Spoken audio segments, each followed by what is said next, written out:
Bismillah walhamdulillah wassalatu wassalamu ala rasulillah Sayyidina Muhammad ibn Abdillah wa alihi wa sahbihi wa man wala.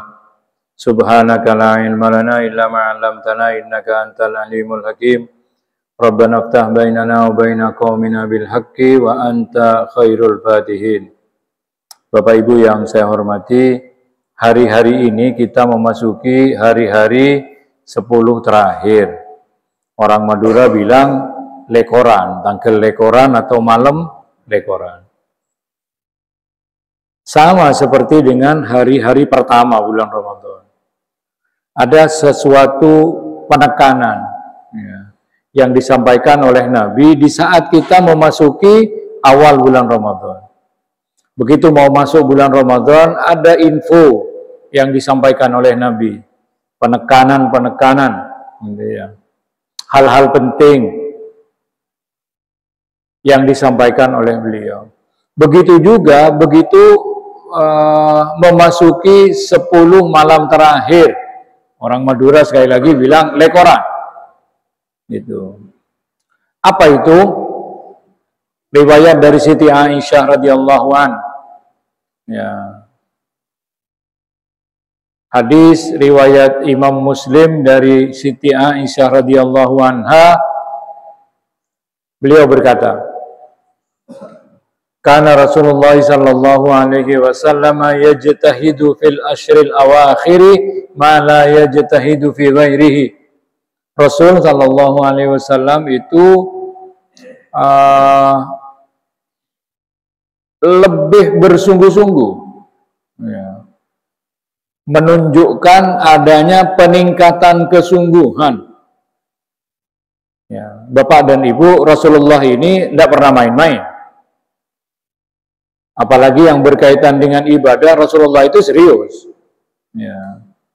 Kita ini kadang-kadang kalau ada orang serius itu ya setengah dirasani gitu. Cepati serius Pak, udah kerja, Pak. Nah, Rasulullah itu orang serius. Apalagi yang berkaitan dengan urusan ibadah, tak pernah kerja Rasulullah ini. Nah, begitu memasuki malam-malam terakhir di bulan Ramadan, malam lekoran, itu Rasulullah lebih serius lagi. Ada frekuensi lebih. Gitu. Baik berkaitan dengan kualitas maupun berkaitan dengan kuantitas. Mala yajtahidu fi ghairihi, yang itu tidak pernah ada di selain tanggal lekoran itu, nggak ada. Gitu. Jadi mestinya kita, Bapak dan Ibu, ayo kita berusaha untuk meningkatkan ini juga. Gitu. Sudah ambil yang gampang-gampang saja. Kita biasa datang ke masjid, mulai para azan, tambahilah 10 menit sebelumnya. Itu. Paling tidak, kalau tidak bisa sudah, paling tidak ngelek orang. Gitu. Kita ini bukan ini, mohon maaf, jadi jangan tersinggung. Jadi saya kalau ngasih contoh ini belak-belakan.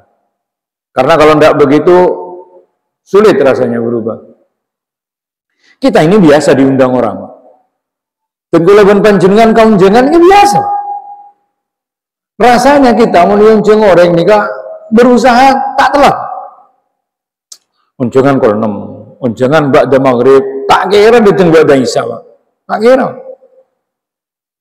Undangan ditulis jam sekian, kita berusaha tidak telat. Apalagi undangan akad nikah misalnya, itu biasanya kalau akad nikah on time. Tidak terlambat. Tapi undangan Allah Subhanahu wa Ta'ala ini biasa kita telat.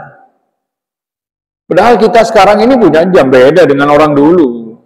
Beda. Orang dulu itu mungkin tidak punya jam. Di rumah mereka karena ya mungkin teknologinya belum, ekonominya juga sulit gitu ya. Tidak setiap rumah punya jam. Kalau dulu setiap rumah bisa petok, bisa beluk jam. Gitu, ya. Tangan kita pakai jam, HP kita ada jam, kan gitu. Di rumah ada jam, di kamar ada jam, di ruang tamu ada jam, banyak jamnya. Dulu banyak orang nggak tahu kapan masuk waktunya sholat itu. Asar itu jam berapa, duhur jam berapa, nggak tahu. Sekali lagi karena mereka tidak punya jam. Jadwal-jadwal imsakiyah itu dulu adanya itu paling di masjid cuma. Gitu.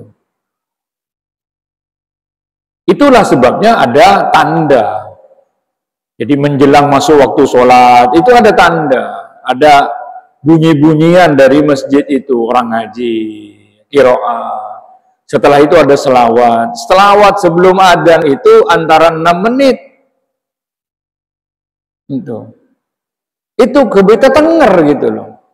Jadi walaupun mereka tidak punya jam, walaupun mereka tidak tahu jadwal waktu sholat, gitu, kalau sudah assalatu wassalamu alaik, oh dia sudah bergegas itu, dia sudah ngukur, ini di 6 menit.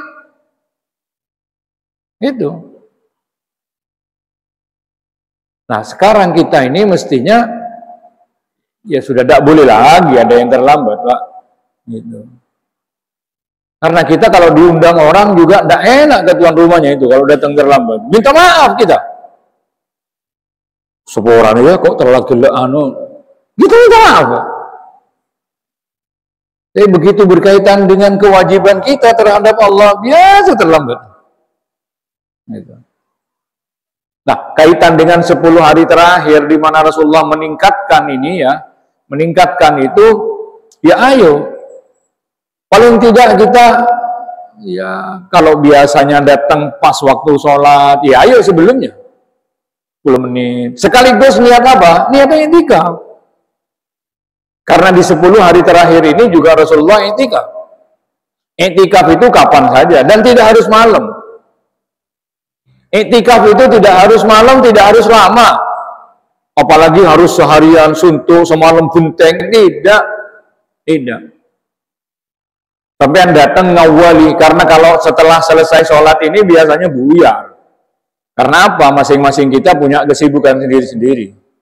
Jarang orang begitu selesai dia masih duduk, jarang.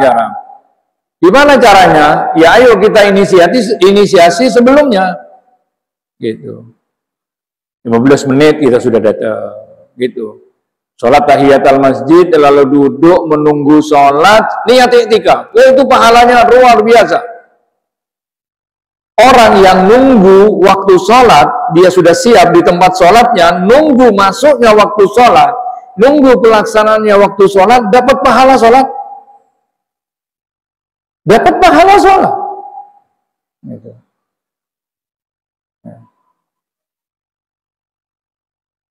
Jadi Bapak dan Ibu, kalau Rasulullah Shallallahu Alaihi Wasallam meningkatkan frekuensi ibadahnya di 10 terakhir bulan Ramadan, ayo bacaan Quran misalnya. Kalau hari-hari sebelumnya kita ini mungkin ya berapa? Setengah juz mungkin. Cobalah 10 hari terakhir ini sehari jadikan 1 juz. Itu namanya ada peningkatan.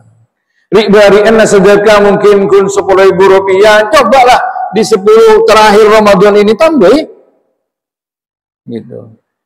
Dari yang 10.000 jadi 25 misalnya. Loh, itu namanya adanya peningkatan, penambahan. Gitu. Sebaliknya tidurnya dikurangi. Tidurnya dikurangi. Karena dalam riwayat lain, ya, riwayat dari Imam Bukhari dan Muslim, juga dari Siti Aisyah radhiyallahu anha, beliau berkata, "Idza dakhalal asyra", jadi kalau Rasul sudah memasuki 10 terakhir dari bulan Ramadan, syadda mi'zarah, mengencangkan tali sarungnya, tali ikat pinggangnya. Orang itu biasanya menyekeni sabuk itu biasanya tanda apa, Pak? Semangat, iya. Jadi ada orang sampai mingkes begininya, itu menunjukkan apa, Pak? Semangat, kan gitu. Jadi Rasulullah itu apa? Mengencangkan ikat pinggangnya. Ya. Menunjukkan apa? Semangat, mau beribadah gitu loh. Wa ahya lailahu, dan Rasulullah menghidupkan malam-malam likuran itu. Ya ayo tarawih kita ini diperpanjang sedikit. Apanya yang diperpanjang? Kalau rakaatnya tetap tidak apa-apa, tetapi paling tidak misalnya ayat bacaan suratnya diperpanjang. Tapi jangan langsung ini, jangan langsung demonstratif, langsung baca Yasin sampai mare ulober gimana.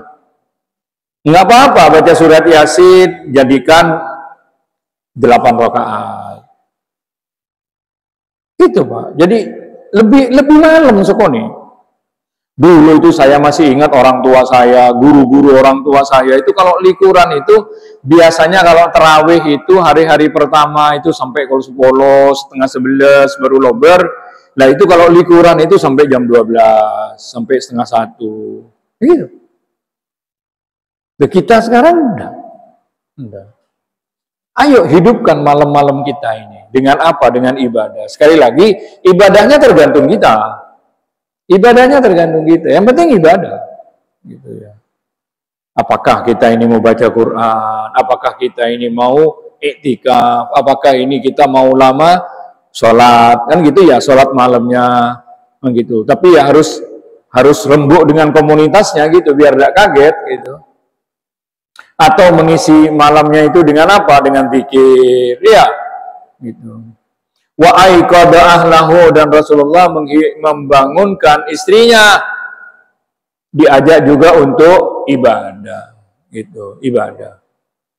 Sekali lagi ini satu frekuensi, kalau tidak satu frekuensi, ya bisa salah pemahaman, ya.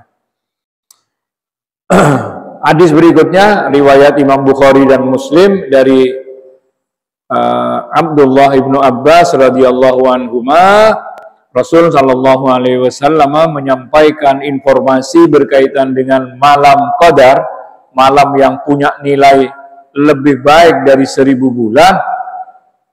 Iltamisuha fil ashril awakhiri min Ramadan. Selidiki, cari malam Qadar itu di 10 terakhir. Ayo yang semangat, tanamkan bahwa kita butuh bertemu dengan malam Qadar. Bapak dan Ibu, kita ini belum tentu umur sampai 83 tahun sekian. Belum tentu. Seandainya sampai, sudah pasti umur 83 itu tidak diisi kebaikan semuanya. Belum telo diisi dengan bagus terus. Tidak, pasti tidak. Allah memberikan karunia luar biasa kepada kita. Luar biasa. Ada satu malam di bulan Ramadan yang kemungkinan Rasulullah menyuruh kita mencarinya di malam-malam terakhir, malam lekoran itu yang nilainya lebih baik dari 1000 bulan. Cari Pak. Dengan apa? Dengan menambah ibadah. Itu yang saya katakan tadi, mungkin sedekahnya ditambah. Itulah sebabnya orang-orang tua kita dulu, karena kehidupan ekonomi mereka sulit, mereka sedekahnya itu tidak berupa uang. Mereka sedekahnya itu berupa apa? Makanan. Ater-ater nengi tanggal lekoran. Mungkin yang seusia saya tahu itu, kecapok itu. Ater-ater nengi malam lekoran itu. Tanggal selekor, beri apa itu? Serapi. Iya karena kemampuannya begitu. Loh kalau sekarang tak beri serapi, Pak, buta apa makin sedih guli? Tak apa, tak harus serapi. Tidak. Itu dulu lambang karena apa? Kesulitan ekonomi, Pak. Mungkin serapi dia kan tak ruwetna penyiur kun karimolong. Rata-rata orang dulu punya. Kan gitu ya. Apa itu?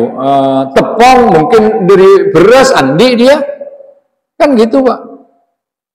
Lu sekarang lekoran ya tak wajib serapi, tidak mau sate gole juga silakan. Kan gitu ya. Lu isi itu malam-malam lekoran itu nambahi apa? Nambahi sedekah. Lu sedekah itu amal soleh.